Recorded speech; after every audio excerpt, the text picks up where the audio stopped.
रात की हवा में हल्की सी ठंडक घुल रही थी और चांद अपने सारे सुकून के साथ आसमान पर टिका हुआ था। शहर की गलियां आधी नींद में थीं। ऐसे में एक छोटे से घर की बालकनी में अनाया चुपचाप खड़ी थी। उसके चेहरे पर खामोश मगर तूफानी सोचें गर्दिश कर रही थीं। वो बार बार अपने मोबाइल की स्क्रीन चेक करती, फिर दोबारा रख देती, फिर बेचैनी से टहलने लगती। वो सोच रही थी, वो अभी तक क्यों नहीं आया? किसके पास गया है? किससे बात कर रहा है? उसका दिल धड़क नहीं रहा था, बल्कि लपक रहा था। उसका शोहर सलमान एक नरम मिजाज, खुश इखलाक और दीनदार इंसान था। नमाज, रोज़ा, मस्जिद, वालिदैन की खिदमत सब कुछ बेहतरीन तरीके से करता। लेकिन अनाया के दिल में एक ऐसी चिंगारी जागी थी जिसने उसकी सोचों को धुआं बना दिया था। शक एक चुपके से आने वाली चोर की तरह आया था और अब वो अनाया के दिल और सोचों के हर कोने पर कब्जा जमा चुका था। सलमान जब घर देर से आता तो वो खफा हो जाती। जब फोन बजता और सलमान कमरे से बाहर चला जाता, उनका दिल कांप जाता कि कहीं वो किसी और से बात तो नहीं कर रहा। अगर सलमान ज्यादा अच्छा लिबास पहन लेता तो ये भी सवाल बन जाता। अगर किसी औरत का नाम इत्तेफाकी गुफ्तगू में आ जाता तो वो रात भर सो ना पाती। और इस रात भी यही हुआ था। घड़ी ने 11 बजाए, फिर 11:30, फिर 12 और अनाया का दिल कह रहा था कि सलमान उसे धोखा दे रहा है। हालांकि हकीकत सिर्फ इतनी थी कि सलमान अपनी बीमार वालिदा के साथ अस्पताल में था और वो उसे बार बार यही बता चुका था। दरवाजा आहिस्ता सा खुला। सलमान थका हुआ दाखिल हुआ। उसकी आंखों में थकन और फिक्र की लकीर थी। अनाया ने फौरन पूछा, कहाँ थे? सलमान ने आहिस्ता से कहा, अम्मी की तबीयत खराब हो गई थी, अस्पताल ले गया था, अभी छोड़ कर आया हूं। अनाया ने आंखें तंग करके कहा, क्यों? अस्पताल में तुम्हारा फोन बंद क्यों था? सलमान थककर सोफे पर बैठ गया। बैटरी खत्म हो गई थी अनाया, तुम जानती हो मैं झूठ नहीं बोलता। लेकिन वो सुनने को तैयार न थी। मैं सब समझती हूं, किसी औरत से बात कर रहे थे, है ना? तुम बदल गए हो सलमान, तुम पहले जैसे नहीं रहे।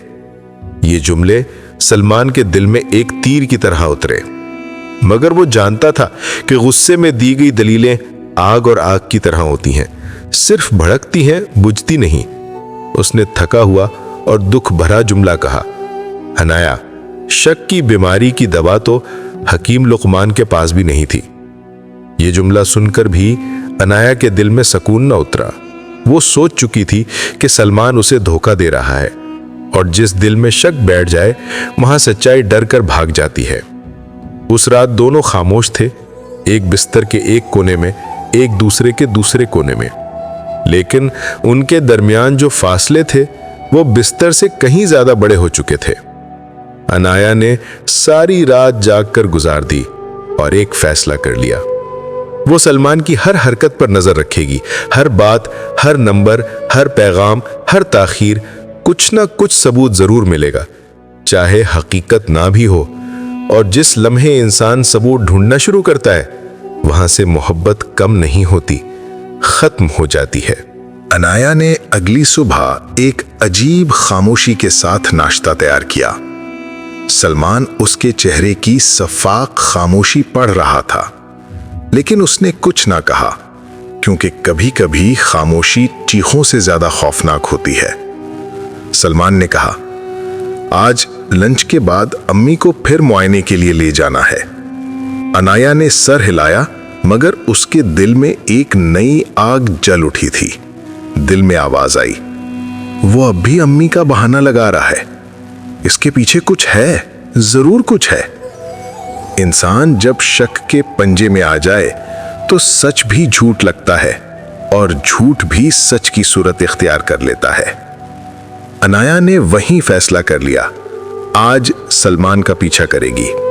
सलमान घर से निकला तो अनाया कुछ लम्हे बाद अबाया ओढ़कर उसके पीछे पीछे निकल गई। गली की सुनसान सड़कों पर उसके कदमों की आहट सिर्फ उसके अपने दिल की धड़कन थी। सलमान आगे था, वो पीछे। सलमान अस्पताल पहुंचा। अनाया थोड़ा फासले पर रुक गई। उसने देखा सलमान वाकई अपनी माँ के बेड के पास बैठा था, उनका हाथ दबा रहा था और डॉक्टर से बात कर रहा था। अनाया हैरान भी हुई, मगर अगले लम्हे उसके अंदर से एक और आवाज आई, ये तो दिखावे के लिए हो सकता है, ये सब एक ढोंग भी तो हो सकता है। यही शक की खासियत है, ये कभी जीतने नहीं देता, ये सबूत देखकर भी नया सवाल पैदा कर देता है। वो अस्पताल से पहले निकली, घर पहुंची। सलमान कुछ देर बाद आया और उस रात फिर वही सवाल, वही इल्जाम, वही बहस। सलमान ने कहा, अनाया, मैं थक गया हूं, ये जिंदगी, ये इल्जाम, ये जख्म, मैं थक गया हूं। अनाया ने तंजिया कहा, कभी कभी सच बोलने में भी थकन होती है ना। सलमान ने मैली मुस्कुराहट के साथ कहा, सच बोलने में थकन नहीं होती, सच साबित करने में होती है। रात गुजर गई। इज्जत, प्यार और एतमाद तीनों इस घर में मैयत की तरह पड़े थे। अगले दिन एक नया मोड़ आया। सलमान के मोबाइल पर एक मैसेज आया, भाई कल मदरसे की मीटिंग 5 बजे है, देर ना करना। मैसेज एक आदमी के नंबर से था, मगर अनाया ने नाम नहीं देखा, उसने सिर्फ वक्त देखा, शाम 5 बजे। उसके जहन में बिजली सी कौंधी, कल शाम 5 बजे वो फिर कहीं जाएगा और मैं फिर पीछा करूंगी। अगले दिन शाम वही काली चादर, वही धड़कते कदम, और सलमान घर से निकला। अनाया पीछे, हर मोड़, हर गली, हर सिग्नल वो साया बनकर पीछे रही। आखिर वो एक मदरसे के सामने रुके। दरवाजे पर लिखा था, मदरसा नूरुल फलाह, यतीम बच्चों के लिए खैराती इदारा। अनाया इस वक्त अंदर झांक कर रह गई। सलमान वहां बैठे यतीम बच्चों को कुरान पढ़ा रहा था, उन्हें हंसा रहा था, उन्हें प्यार से समझा रहा था, और इस मंजर ने अनाया के दिल को जैसे जोर से झंझोड़ा। लेकिन शक ने फिर आवाज दी, ये भी हो सकता है कि ये सब तुम्हें बेवकूफ बनाने के लिए हो। अब शक ने अनाया के दिल पर अकरान कब्जा कर लिया था। उसने फैसला किया, वो सलमान के मोबाइल की निगरानी करेगी। रात को जब सलमान सो गया, अनाया ने मोबाइल उठाया, पासवर्ड लगाया, गलत, फिर दोबारा, फिर तीसरी बार। सलमान हल्का सा जागा, आंखें खोली और आहिस्ता से कहा, अनाया, तुम मुझ पर एतबार नहीं करती। ये जुमला नहीं था, ये एक जख्मी दिल की फरियाद थी। अनाया ने मोबाइल हाथ से रख दिया, मगर अब उसके अंदर का आतिश फशां फटने के करीब था। उस रात अनाया ने कुछ और सोच लिया, ऐसा फैसला जो मोहब्बत को खाक में बदल देता है। अगली सुबह अनाया सीधा इमाम मस्जिद के पास गई। उसने कहा, मौलाना साहब, मेरा शौहर मुझे धोखा दे रहा है, मुझे इसके खिलाफ फैसला चाहिए। मौलाना साहब हैरान रह गए। उन्होंने सवाल किया, क्या तुमने कुछ ऐसा देखा है, कोई सबूत? अनाया ने कहा, सबूत तो हमेशा बाद में मिलते हैं, एहसास पहले होता है। मौलाना साहब ने आंखें नरम करके कहा, बेटी, कभी कभी एहसास गलत भी होते हैं। शैतान इंसान के दिल में सबसे पहले शक डालता है, और ये शक खानदान, मोहब्बत और ईमान तीनों को तबाह कर देता है। अनाया ने रोते हुए कहा, लेकिन मैं क्या करूं, मेरा दिल मानता ही नहीं। मौलाना साहब ने धीरे से वो जुमला कहा जो इस कहानी का महवर था, बेटी, शक की बीमारी की दवा तो हकीम लुकमान के पास भी नहीं थी। ये जुमला अनाया के दिल की गहराई में गया।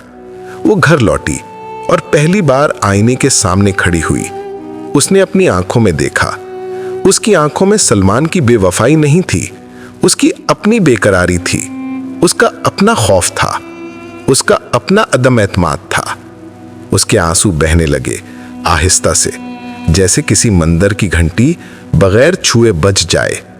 सलमान घर आया और हैरान हुआ। अनाया उसके कदमों में बैठ गई, रोते हुए कहा, सलमान, मैंने तुम्हें अजियत दी, मैंने तुम्हें तोड़ दिया, मुझे माफ कर दो। सलमान की आंखें भीग गईं। उसने अनाया को उठाया, सीने से लगाया। अनाया, मैंने हमेशा तुम्हें चाहा है, तुम मेरा घर हो, मेरी दुआ हो, मैं तुमसे कहीं नहीं जा रहा था। उस दिन के बाद अनाया ने एक फैसला कर लिया, वो शक नहीं करेगी, वो सीखेगी एतमाद, क्योंकि मोहब्बत एतमाद के बगैर नहीं जीती और शक मोहब्बत का कत्ल कर देता है। वक्त गुजरा, घर का माहौल बदला। अनाया के दिल के अंदर का अंधेरा आहिस्ता आहिस्ता नूर में बदल गया। اور آخری منظر سلمان قرآن پڑھتے یتیم بچوں کے درمیان بیٹھا ہے۔ عنایا دروازے کے باہر کھڑی ہے، اس کے چہرے پر سکون ہے۔ وہ اب جان چکی تھی سلمان اس کا نہیں تھا، وہ اللہ کا تھا، اور جو اللہ کا ہوتا ہے اس سے کبھی بے وفائی نہیں ہوتی۔ اختتام۔ یہ کہانی یہی سکھاتی ہے، محبت دلوں کو جوڑتی ہے اور شک دلوں کو جلا دیتا ہے۔ اور واقعی شک کی بیماری کی دوا تو حکیم لقمان کے پاس بھی نہیں تھی۔